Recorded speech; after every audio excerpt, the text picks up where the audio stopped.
অডিয়েন্সরা অনেক পছন্দ করে আমাকে শাড়িতে দেখতে। কিছু কিছু টপিক থাকে যেগুলোতে আসলে নীরবতাই পালন করতে হয়। আমার ইমেজ ও ক্যারিয়ার নষ্ট করতে পারলে কিছু মানুষের স্বার্থ হাসিল হবে। আমার কারোর সাথে কোনো খারাপ সম্পর্ক না, আমি সবার সাথেই খুবই সুন্দর সম্পর্ক মেনটেন করতে পছন্দ করি। আমাকে দেখে অন্য নারীরা যদি অনুপ্রাণিত হয় সেটা আমার জন্য অনেক বিরাট একটা বিষয়, কারণ আমি খুব সামান্য মনে করি নিজেকে, এখন আমার অনেক দূরে এগিয়ে যাওয়া বাকি আছে।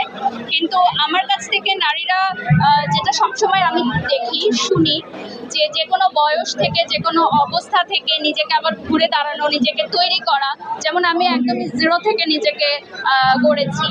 তো মেয়েরা অনেক সময় মনে করে যে বিয়ে হয়ে গেলে বা বাচ্চা হয়ে গেলে মেয়েরা জব করতে পারবে না বা নিজের ক্যারিয়ার করতে পারবে না। এই ধারণাটা একদমই ভুল। চাইলে সবকিছু ম্যানেজ করেও কর্ম ব্যস্ততার মধ্যেও সংসার সামলানো যায়, বাচ্চাকে টেক কেয়ার করানো যায়। আই গেস এটা সবার জন্য অনুপ্রেরণামূলক। আমি বেশ কয়েকদিন ধরে প্ল্যান করছিলাম যে একটা লাল শাড়ি পরবো। তো আমার অডিয়েন্সরা অনেক পছন্দ করে আমাকে শাড়িতে দেখতে। তো ভাবলাম যে এই জন্য অ্যাওয়ার্ড ফাংশনে একটু পরি। আজকে আমার শাড়িটা আনজারা থেকে আমি নিয়েছি, আর আমার জুয়েলারিটা আজকে আমি একটা ডায়মন্ডের জুয়েলারি পরেছি, যেহেতু আমি ডায়মন্ড কর্নারের ব্র্যান্ড অ্যাম্বাসেডর।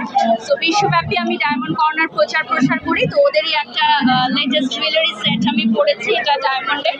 প্লিজ কেউ প্রাইস জিজ্ঞাসা করবেন না, আমি প্রাইস জানি না। ফেসবুকে ক্লিয়ার করেছি, আই গেস গণমাধ্যমে এই কথাগুলো বারবার না বলাই উচিত। যেগুলো আমার ফেসবুক থেকে জেনে ফেলে আসলে ফেসবুকেই জানুক, যেগুলো ফেসবুকে আমরা বলতে পারি না সেগুলো আমরা এখানে বলি গণমাধ্যমে।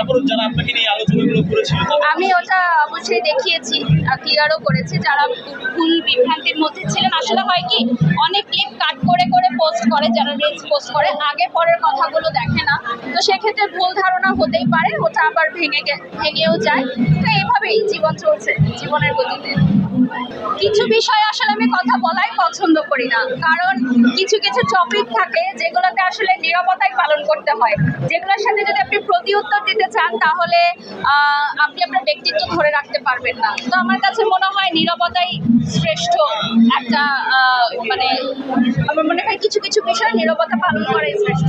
আসলে ব্র্যান্ড প্রমোশন সেক্টরটাতে আমি যেভাবে কাজ করছি এটা আসলে অনেকের জন্য হয়তো ঈর্ষণীয়, এবং অনেকেই বিভিন্নভাবে চেষ্টা করছে আমাকে নানানভাবে নানান প্রক্রিয়ায় ফেসবুকে বা সামাজিক যোগাযোগ মাধ্যমে আমার ইমেজটা নষ্ট করার জন্য। কারণ আমার ইমেজ ও ক্যারিয়ার নষ্ট করতে পারলে কিছু মানুষের স্বার্থ হাসিল হবে। কিন্তু আসলে ভুলে গেলে চলবে না যে একটা ক্যারিয়ার বা একটা ব্যক্তিত্ব অনেক বছরের সাধনার পর তৈরি হয়। আর আমি যেখানে দীর্ঘ বছর একদম ছোট থেকে অঙ্গনে বেড়ে উঠেছি, গড়ে উঠেছি, আমার কাছে এগুলো খুবই স্বাভাবিক।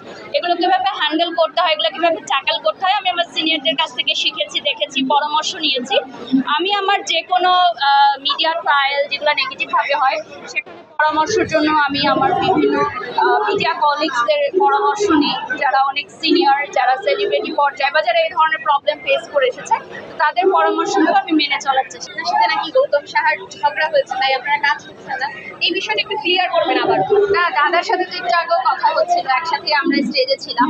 আসলে এগুলো ভুল ভ্রান্ত অনেক কিছুই তো ছড়ায় ফেসবুকে। এগুলো হচ্ছে ভিউ, রিচ বা কেউ তার নিজের একা ব্যক্তি স্বার্থ হাসিল করার জন্য এগুলো লিখে থাকেন। এগুলোর সাথে আসলে জড়িত না, আমার কারোর সাথে কোনো খারাপ সম্পর্ক না, আমি সবার সাথেই খুবই সুন্দর সম্পর্ক মেনটেন করতে পছন্দ করি।